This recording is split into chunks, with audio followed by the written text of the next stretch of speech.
दोस्तों नमस्कार, कौसामी teachers academy में आपका स्वागत है। दोस्तों आज की ये क्लास हिंदी ग्रामर की दूसरी क्लास है जिसमें 30 प्रश्न रहेंगे क्योंकि दोस्तों यूपी टेट में हिंदी ग्रामर से 30 प्रश्न पूछे जाते हैं जो एग्ज़ाम में बहुत महत्वपूर्ण भूमिका निभाते हैं। आइए दोस्तों आज की क्लास हम लोग स्टार्ट करते हैं। आज की क्लास का पहला क्वेश्चन जो दिया गया है इसमें बोला गया है निम्नलिखित में से पुल्लिंग शब्द का चयन कीजिए। यानी इसमें पुल्लिंग कौन सा शब्द है जो पुल्लिंग में आता है उसको आपको छांट के बताना है। तो इसमें फर्स्ट ऑप्शन में दिया गया है फौज, सेकंड में दिया गया है जनता, थर्ड में दिया गया है काफिला और फोर्थ में दिया गया है संसद। तो इसमें से पुल्लिंग जो शब्द है उसको छांट के आपको बताना है। तो इसमें जो है फौज, जनता और संसद ये स्त्रीलिंग में आते हैं, स्त्रीलिंग में आते हैं। तो इसके अलावा ये जो काफिला है ये पुल्लिंग में आता है। तो फर्स्ट ऑप्शन का हमारा राइट आंसर हो जाएगा फर्स्ट का सी, जो काफिला है ये पुल्लिंग है, बाकी फौज, जनता, संसद ये स्त्रीलिंग में आते हैं। तो पहले का सी ऑप्शन राइट हो जाएगा। उसके बाद दूसरा क्वेश्चन, अधिखिला फूल किसकी रचना है? अधिखिला फूल किसकी रचना है आपको बताना है। फर्स्ट ऑप्शन में दिया गया है प्रेमचंद, सेकंड ऑप्शन में अयोध्या सिंह उपाध्याय हरिऔंध, या फिर किशोरी लाल गोस्वामी, या फिर बाल कृष्ण भट्ट।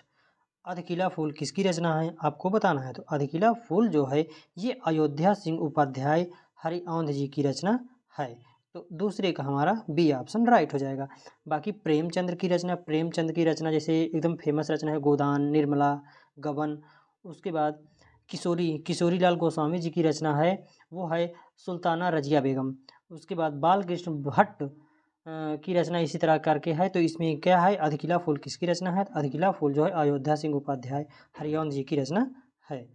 उसके बाद तीसरा क्वेश्चन, परमानंद का संधि विच्छेद क्या होगा? परमानंद का संधि विच्छेद क्या होगा? ए परमधन आनंद, बी परधन मानंद, सी परमाधन नंद, डी परमधन नंद। तो परमानंद का सही संधि विच्छेद जो होगा वो होगा परमधन आनंद, यानी तीसरे का फर्स्ट ऑप्शन हमारा राइट हो जाएगा। उसके बाद चौथा क्वेश्चन, राम की शक्ति पूजा किसकी कविता है? राम की शक्ति पूजा किसकी कविता है? फर्स्ट ऑप्शन में जयशंकर प्रसाद, सेकंड ऑप्शन में महादेवी वर्मा, थर्ड ऑप्शन में सूर्यकांत त्रिपाठी निराला, फोर्थ ऑप्शन में सुमित्रा नंदन पंत। तो राम की शक्ति पूजा किसकी कविता है? तो फोर्थ का जो हो जाएगा सूर्यकांत त्रिपाठी निराला जी की ये कविता है। क्या राम की शक्ति की पूजा जो है सूर्यकांत त्रिपाठी निराला जी की कविता है। तो फोर का जो सी ऑप्शन हमारा राइट हो जाएगा। उसके बाद जयशंकर प्रसाद यहाँ फर्स्ट ऑप्शन में दिए गए हैं। तो जयशंकर प्रसाद की रचना क्या है? तो जयशंकर प्रसाद जी की रचना कामायनी, कामायनी और ध्रुव स्वामिनी ये जयशंकर प्रसाद जी की रचना है। इसके अलावा महादेवी वर्मा जी की रचना, महादेवी वर्मा जी की रचना जो है वो है रश्मि, नीरजा, गिल्लू और निहार।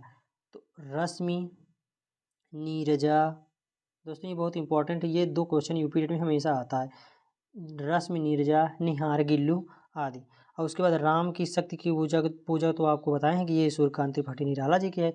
उसके बाद सुमित्रा नंदन पंत एक ऑप्शन में दिया गया है, ये इनकी रचनाएं क्या है? ग्राम्य और पल्लव, ग्राम्य और क्या है पल्लव, पल्लव इनकी किनकी रचना है? ये सुमित्रा नंदन पंत की रचना है। तो एक ही क्वेश्चन में दोस्तों चारों को बता दिए ताकि कभी ये छोड़ के ये आ जाए तो आप बता देना। तो चौथे का जो हमारा राइट आंसर हो जाएगा राम की शक्ति की पूजा किसकी कविता है? तो ये सूर्यकांत त्रिपाठी निराला जी की कविता है। तो चौथे का हमारा सी ऑप्शन राइट हो जाएगा। उसके बाद पांचवा क्वेश्चन, ला इलाज, ला इलाज में किस उपसर्ग का प्रयोग है? ए ला, बी छोटा ला, सी लाई, डी लाइज। तो ला इलाज में किस उपसर्ग का प्रयोग हुआ है? तो ला इलाज में ला उपसर्ग का प्रयोग हुआ है। क्यों? क्योंकि ला जब इसका विच्छेद करेंगे तो ला धन इलाज बनेगा, ला धन इलाज। तो ये ला अलग हो जाएगा, इलाज अलग जो अलग हो जाएगा। तो ये पांचवें का ए ऑप्शन हमारा राइट हो जाएगा।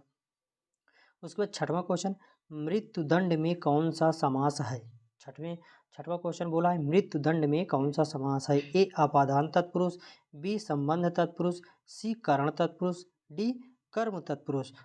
तो इसमें बोला गया है मृत्युदंड में कौन सा समास होगा? तो यानी ये इसमें तत्पुरुष समास तो होगा लेकिन कौन सा तत्पुरुष होगा इसको हमको बताना है। तो ये जो कारक चिन्ह होते हैं 8 प्रकार के, इससे हमको मालूम पड़ेगा। जैसे होता है कर्ता ने कर्म को करण से संप्रदान के लिए अपादान से अलग संबंध का की के अधिकरण में पर संबोधन हे अरे हो। तो तो इसमें कौन सा आएगा आपको बताना है। तो इसमें मृत्युदंड, तो इसमें जो आ जाएगा तो इसमें छठवें में जो ये संबंध तत्पुरुष हो जाएगा। मृत्यु दंड में कौन सा समास हो जाएगा, तो संबंध तत्पुरुष हो जाएगा। क्यों? क्योंकि इसमें संबंध का की के आ रहा है ना, तो मृत्यु का दंड, बीच में का शब्द लोप है, वही का आ रहा है, तो मृत्यु का दंड, तो ये क्या हो जाएगा, संबंध तत्पुरुष में आ जाएगा। तो छठवें का हमारा बी ऑप्शन राइट हो जाएगा। उसके बाद 7वां क्वेश्चन, चक्रधर में कौन सा समास है। चक्रधर में कौन सा समास है, द्वंद्व समास, द्विगु समास, बहुब्रीहि समास या फिर कर्मधारय समास। तो चक्रधर में कौन सा समास हो जाएगा, तो ये बहुब्रीहि समास हो जाएगा। चक्र को धारण करने वाला, अर्थात जब जब कभी भी आपका आंसर अर्थात में जाए ना, तो वो हमेशा बहुब्रीहि समास में जाता है। तो 7वें का सी ऑप्शन राइट हो जाएगा। चक्रपाण इस तरह होता है, चक्रधर होता है, तो ये बहुब्रीहि समास में जाता है। चक्र को धारण करने वाला अर्थात श्री कृष्ण, तो 7वें का सी ऑप्शन हमारा राइट हो जाएगा। उसके बाद 8, 9, 10 दोस्तों ये पैसे से संबंधित है। पैसेज हम अगली क्लास में किसी क्लास में एक स्पेशल कर देंगे, 4-5 पैसेज सॉल्व कर लेंगे, तो इसलिए यहाँ पे हम स्किप कर रहे हैं। उसके बाद 11वां क्वेश्चन, तिमिर का विलोम क्या है। तिमिर मीन्स रात होता है, तो तिमिर का विलोम क्या होता है, तो 11वें में आपको बताना है। फर्स्ट ऑप्शन रात, सेकेंड ऑप्शन रजनी, थर्ड ऑप्शन आलोक और डी ऑप्शन या फोर्थ ऑप्शन समाचार। तो तिमिर का विलोम क्या होगा आपको बताना है। तिमिर का विलोम होता है आलोक। आलोक मीन्स प्रकाश, तो तिमिर माने रात, आलोक मीन्स प्रकाश, तो ये तिमिर का विलोम हो जाएगा आलोक। तो 11वां का सी ऑप्शन राइट हो जाएगा। उसके बाद 12वां, पराक्रम शब्द में उपसर्ग बताइए। पराक्रम शब्द में उपसर्ग कौन सा हो जाएगा, तो प उपसर्ग हो जाएगा कि परा है कि पर है कि पार है। तो पराक्रम में कौन सा उपसर्ग हो जाएगा आपको बताना है। तो जब इसको विच्छेद करेंगे तो पराधन आक्रम होता है ना, तो ये इसके हिसाब से परा उपसर्ग ये बाहर निकल गया, तो ये 12वें का बी ऑप्शन राइट हो जाएगा। पराक्रम में उपसर्ग बताइए तो परा उपसर्ग हो जाएगा इसमें, तो 12वें का बी ऑप्शन राइट हो जाएगा। उसके बाद 13वां क्वेश्चन, मुझसे चला भी नहीं जाता, इस वाक्य का वाक्य होगा, यानी कैसा वाक्य है ये। ए कर्तृवाच्य है या कर्मवाच्य है या फिर भाववाच्य है या फिर अन्य है। मुझसे चला नहीं जाता, मुझसे खाया नहीं जाता, मुझसे पिया नहीं जाता, मुझसे पढ़ा नहीं जाता। यदि ऐसे वाक्य आते हैं तो ये हमेशा ये भाववाच्य में जाता है। तो ये 13वें का हमारा सी ऑप्शन राइट हो जाएगा। उसके बाद 14वां क्वेश्चन, तद्भव और उसके तत्सम का कौन सा मेल गलत है, यानी तद्भव और तत्सम इसमें दिए गए हैं, इसमें से कौन सा मेल गलत है आपको छांट के बताना है। तो 14 का दिया है सूत, सूत्र, लखपति, लक्षपति, भाप, वाष्प, मिर्च, मर्चा। तो इसमें तद्भव तत्सम यदि आपको आता होगा तभी आपको पता चल पाएगा। तो ये सूत का सूत्र होता है, ये बिल्कुल ठीक है। इसमें कह रहा है कौन सा मेल गलत है, तो सूत का जो है सूत्र सही है, लखपति का लक्षपति ये भी सही है, भाप का वाष्प ये भी सही है, लेकिन मिर्च का मर्चा नहीं होता है। जबकि मिर्च का जो होता है, ये मिर्च का क्या होता है, मिर्च का मरीच होता है। तो यही जोड़ा अब हमारा गलत है, तो हमारा ये गलत छांटना था। तो 14 का हमारा डी ऑप्शन राइट हो जाएगा। उसके बाद 15वां क्वेश्चन, ग का उच्चारण स्थान है, यानी ग का उच्चारण स्थान कहाँ से होता है हमको बताना है। तो ग का उच्चारण स्थान ए तालु से होता है या फिर कंठ से होता है या फिर मूर्धा से या फिर जिह्वा से। तो ग का उच्चारण स्थान जो है वो होता है, वो कंठ से होता है। ग का उच्चारण स्थान कंठ से होता है। बाकी तालु से कौन कौन से वर्ड आते हैं, तालु से जैसे चा आ गया, छा आ गया, जा आ गया। मूर्धा से टा, ठा, डा आता है। तो इस प्रकार ये ग का उच्चारण स्थान जो हो जाएगा वो ग का उच्चारण स्थान कंठ हो जाएगा। तो 15 का बी ऑप्शन राइट हो जाएगा। अवधी किस भाषा की बोली है, अवधी किस भाषा की बोली है। ए पश्चिमी हिंदी, बी मैथिली, सी पूर्वी हिंदी या फिर डी राजस्थानी। तो अवधी जो दोस्तों ये पूर्वी हिंदी यहाँ पे ये बोली जाती है। अवधी बिहार में या बिहार के बगल में ये अवधी भाषा, तो ये पूर्वी हिंदी के अंतर्गत आती है। तो 16 का हमारा सी ऑप्शन राइट हो जाएगा। उसके बाद मुकदमा किस भाषा का शब्द है। मुकदमा अरबी भाषा का शब्द है या फारसी का है या फिर जापानी का है या फिर तुर्की का है। तो मुकदमा जो है किस भाषा का शब्द है आपको बताना है। तो मुकदमा जो अरबी भाषा का शब्द होता है या शब्द है। तो ये 17 का ए ऑप्शन हमारा राइट हो जाएगा। उसके बाद फारसी, इसमें बी ऑप्शन में दिया है फारसी। तो फारसी भाषा के शब्द कौन कौन हो जाते हैं, जैसे आराम हो गया, अफसोस हो गया, आवारा हो गया, ये फारसी भाषा के शब्द हैं। लेकिन यहाँ पे मुकदमा पूछा गया है तो ये अरबी भाषा का शब्द है, तो यानी 17 का ए ऑप्शन हमारा राइट हो जाएगा।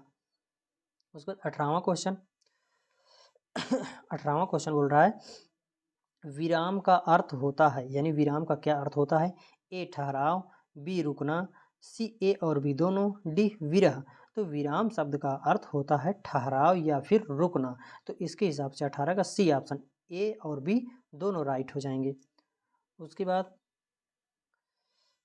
19 में कौन सा शब्द भिन्न अर्थ और प्रकृति का है, कौन सा शब्द भिन्न अर्थ और भिन्न प्रकृति का है, तो कल्याण, भलाई, परोपकार या फिर अवनीत। तो ये तीन एक हो जाएंगे, एक सबसे अलग हो जाएगा। तो इसमें कल्याण, भलाई और परोपकार ये एक ही प्रकार के शब्द हैं, लेकिन अवनीत जो है अलग हो जाएगा। तो अलग प्रकृति वाला, भिन्न प्रकृति वाला, ये 19 का हमारा डी ऑप्शन राइट हो जाएगा। 20 नंबर जो मृत्यु के समीप हो के लिए एक शब्द है। मृत्यु के समीप जो रहता है, जो व्यक्ति होता है या बूढ़े जो होते हैं एकदम मृत्यु के समीप होते हैं, उसको एक शब्द में क्या बोला जाता है, मरणासन या फिर मृत्युंजय या फिर यमराज या फिर मरण। तो जो मृत्यु के समीप होता है उसको मरणासन बोला जाता है। तो 20 का हमारा ए ऑप्शन राइट हो जाएगा। उसके बाद 21 क्वेश्चन व्याकरण की दृष्टि से कौन सा शब्द अशुद्ध है, व्याप्त, राजकीय, निस्वार्थ या फिर सन्यासी। तो व्याकरण की दृष्टि से कौन सा शब्द गलत है, तो व्याकरण की दृष्टि से सी नंबर गलत है। क्यों? क्योंकि नी में उपसर्ग लगा होता है, ये छोटी जो जो बिंदी होती है ना, ये लगा होता है, निस्वार्थ होता है। तो यही वाक्य अशुद्ध है। बाकी ये व्याप्त, राजकीय, सन्यासी सभी सही हैं, हमको गलत छांट के अशुद्ध बताना है, तो ये अशुद्ध है। तो 21 का सी ऑप्शन हमारा राइट हो जाएगा। उसके बाद 22 क्वेश्चन निम्नलिखित में से कौन सा युग्म गलत है, तो इसमें दिन दूनी रात चौगुनी का मतलब भरपूर उन्नति होना, ठाकुर सुहाती करना, ठाकुर सुहाती करना का मतलब हाँ में हाँ मिलाना, बाएं हाथ का खेल यानी सरल कार्य, शैतान की आंत यानी मीठा होना। तो इसमें कौन सा जोड़ा गलत है हमको बताना है। तो ऊपर की ये तीनों, दिन दूनी रात चौगुनी का मतलब होता है भरपूर उन्नति करना, ठाकुर सुहाती करना मतलब होता है हाँ में हाँ मिलाना, बाएं हाथ का खेल मतलब सरल कार्य। लेकिन ये शैतान की आंत जो है ये मीठा नहीं होता है। ये शैतान की आँख का मतलब, शैतान की आंत का मतलब होता है कि क्या होता है, शैतान की आंत, आंत का मतलब बहुत लंबी वस्तु, कोई भी वस्तु है जो लंबी है जिसका अंत नहीं है वो उसको शैतान की आंत बोला जाता है। तो बहुत बहुत लंबी वस्तु को एक मुहावरे में जो है शैतान की आंत बोला जाता है। तो यही जोड़ा गलत है। तो हमारा 22 का डी ऑप्शन राइट हो जाएगा। उसके बाद 23 क्वेश्चन बोल रहा है मुदित महीपति मंदिर आए पंक्ति में अलंकार है, यानी मुदित महीपति मंदिर आए पंक्ति में कौन सा अलंकार है, ए रूपक अलंकार, बी श्लेष अलंकार, सी अनुप्रास अलंकार, डी यमक अलंकार। तो यहाँ पे माँ माँ माँ यानी 3 बार आया है। तो जहाँ पर एक ही वर्ण की बार बार आवृत्ति होती है वहाँ अनुप्रास अलंकार होता है। तो इस प्रकार से यहाँ पे अनुप्रास अलंकार हो जाएगा। तो 23 का सी ऑप्शन हमारा राइट हो जाएगा। उसके बाद 24 क्वेश्चन तम का अनेकार्थक शब्द है। तम का अनेकार्थक शब्द कौन सा हो जाएगा, ए अंधकार, बी पाप, सी क्रोध, डी उक्त सभी। तो तम का अनेकार्थी शब्द क्या हो जाएगा, तो ये सभी तम के अनेकार्थी शब्द हैं। तो तम माइंस अंधकार, पाप, क्रोध ये सभी होते हैं। तो 24 का हमारा डी ऑप्शन राइट हो जाएगा। 25 स्पर्श व्यंजनों की संख्या कितनी होती है, तो स्पर्श व्यंजनों की संख्या जो है 25 होती है। तो ये 25 का हमारा सी ऑप्शन राइट हो जाएगा। ग्रामोद्वार में कौन सी संधि होगी, यानी ग्रामोद्वार में कौन सी संधि होगी, तो 26 का ए ऑप्शन वृद्धि संधि, बी यण संधि, सी गुण संधि या फिर दीर्घ संधि। तो ग्रामोद्वार में कौन सी संधि हो जाएगी, तो ग्रामोद्वार में एक ट्रिक बता दें दोस्तों कि जो ए की मात्रा आए या ओ की मात्रा आए, अगर ए की मात्रा ओ की मात्रा सेकंड वाले वर्ड में आता है जहाँ से विच्छेद होता है तो हमेशा वो कौन सी संधि होता है, वो गुण संधि होता है। ए ओ की मात्रा का संकेत ही होता है कि वहाँ पे गुण संधि होगा। तो ग्रामोद्वार में ओ की देखो मात्रा आ रही है, ग्राम धन उद्धार होता है, तो ग्रामोद्वार यहाँ पे ओ की मात्रा आ रही, इस वजह से यहाँ पे गुण संधि हो जाएगा। यहीं अगर दीर्घ संधि में देखा जाए तो दीर्घ मीन्स होता है बड़ा, तो जो चाहे बड़ा अ की मात्रा आए, चाहे बड़ी ई की मात्रा आए, चाहे बड़ा ऊ की मात्रा आए, जहाँ से विच्छेद टूटे वहाँ पे अगर ये बड़ा आ, बड़ी ई, बड़ा ऊ की मात्रा लगी हो तो वहाँ दीर्घ संधि होता है। उसी प्रकार वृद्धि संधि में ये वाली मात्रा अगर कहीं भी दिख जाए तो वो वृद्धि संधि का संकेत होता है। ये ट्रिक है। तो 26 का हमारा ग्रामोद्धार में कौन सी संधि है? तो ग्रामोद्धार में जो है गुण संधि होती है। तो 26 का सी ऑप्शन राइट हो जाएगा। उसके बाद 27 क्वेश्चन, छंद में गणों की संख्या कितनी होती है? छंद में गणों की संख्या कितनी होती है? 8, 10, 13 या फिर 16। तो छंद में गणों की संख्या जो होती है वो 8 मानी जाती है। तो 27 का ए ऑप्शन राइट हो जाएगा। उसके बाद 28 क्वेश्चन, तुम घर जाओ कैसा वाक्य है? निषेधात्मक, आज्ञावाचक, प्रश्नवाचक या फिर इच्छावाचक? तुम घर जाओ यानी कोई भी व्यक्ति आदेश दे रहा है तो ये आज्ञावाचक हो जाएगा। तो 28 का बी ऑप्शन राइट हो जाएगा। फिर उसके बाद 29 क्वेश्चन बोल रहा है,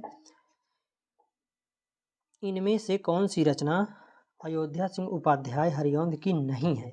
यानी 3 रचनाएं अयोध्या सिंह उपाध्याय की होंगी लेकिन एक नहीं है। प्रिय प्रवास या फिर चौखे चौपदे या फिर चुभते चौपदे या फिर देवभाषा? तो इसमें से दोस्तों ये जो तीनों दिया गया है, प्रिय प्रवास, चौखे चौपदे और चुभते चौपदे, ये अयोध्या सिंह उपाध्याय की प्रमुख रचनाएं हैं लेकिन देवभाषा इनकी रचना नहीं है। देवभाषा बोले या देववाणी बोले, तो देववाणी किसको बोला जाता है? देववाणी संस्कृत को बोला जाता है। अब संस्कृत के लेखक जो थे वो पाणिनि महोदय या पाणिनि जी को माना जाता है। तो इनमें से कौन सी रचना अयोध्या सिंह उपाध्याय हरिऔंध की नहीं है? तो देवभाषा जो है इनकी रचना नहीं है। तो 29 का डी ऑप्शन हमारा राइट हो जाएगा। उसके बाद 30 क्वेश्चन, इनमें से कौन सा शब्द पुल्लिंग है? भूलोक, पंचायत, जनता या फिर सभा? तो 3 स्त्रीलिंग माने जाते हैं, एक पुल्लिंग माना जाता है। तो इसमें कौन सा पुल्लिंग है? भूलोक को पुरुष लिंग के अंतर्गत रखा जाता है। उसके बाद जनता, पंचायत, सभा को स्त्रीलिंग माना, जैसे जनता आई, पंचायत लगी, सभा लगी, तो ये स्त्रीलिंग के अंतर्गत आते हैं लेकिन भूलोक जो है वो पुल्लिंग के अंतर्गत आता है। दोस्तों ये रहा 30 क्वेश्चन की टेस्ट सीरीज दूसरी। दोस्तों वीडियो कैसा लगा आप कमेंट बॉक्स में कमेंट कर सकते हैं। दोस्तों यदि अच्छा लगा हो तो चैनल को सब्सक्राइब कर लें ताकि रोजाना क्लास की अपडेट आपको मिल सके। थैंक्स टू ऑल, जय हिंद।